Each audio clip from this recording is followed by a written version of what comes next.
Look closely at our modern social reflex. Whenever someone makes a misstep, our immediate instinct is to isolate, criticize, and publicly condemn them. We do this because passing judgment pays a psychological dividend. Pointing out another person's flaw provides a quick hit of moral superiority, requiring zero actual effort on our part. But as an ethical standard, this default state fails. A purely punitive approach does nothing to solve the underlying problem or alleviate the person's struggle. This diagram illustrates what actually happens. A constant cycle of arrogance and accusation fractures interpersonal relationships, isolating individuals and breaking down the broader community. If eagerly pointing out everyone else's flaws is a flawed measure of character, what is the objective standard for living ethically? The 19th century philosopher Swami Vivekananda laid out a strict counter-framework to our punitive human default. He argued that our moral worth is measured not by our capacity to judge others, but by our willingness to replace condemnation with constructive compassion. Executing this pivot begins with a private calculation. You must first recognize the strict limits of your own knowledge and perspective. Acknowledging these blind spots forces humility. That humility acts as a deliberate defense mechanism against personal arrogance. Once you accept your own ignorance, you naturally develop tolerance.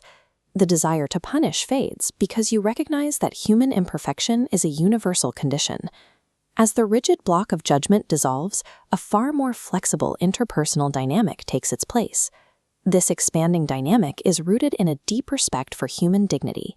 You grant others the freedom to make personal choices, understanding that they will occasionally stumble. By affording people the dignity to fail without the looming threat of condemnation, you create a stable environment. In that space, you can offer genuine support and guidance instead of destructive criticism. Passive empathy, simply feeling sympathy for a person who has fallen, provides no material relief to the person suffering. Vivekananda demands constructive compassion. This is a relentless, active imperative to intervene and physically alter a degrading reality. This establishes the core tenet of his philosophy, service as the highest virtue. Under this framework, the mere capacity to help creates a non-negotiable debt. If you have the ability to alleviate suffering, the choice not to act is a direct ethical failure. Internal good intentions hold zero weight on their own. Living ethically requires active, labor-intensive participation in the lives of others. We can scale this framework outward into public administration. Consider a civil servant whose daily job is resolving citizen grievances. This flowchart tracks grievance processing. A punitive mindset hits a bottleneck, causing total system failure. Alternatively, an empathetic approach reroutes the exact same grievance. The path opens, vulnerable groups receive targeted assistance, and the issue reaches a fair resolution. This shift at the administrative level changes the power dynamic between the individual and the state, replacing the fear of a punitive system with trust in a constructive one.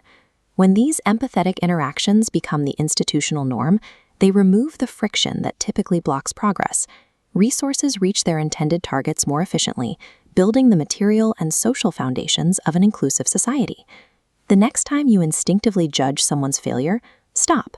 Figure out how to actively help them instead.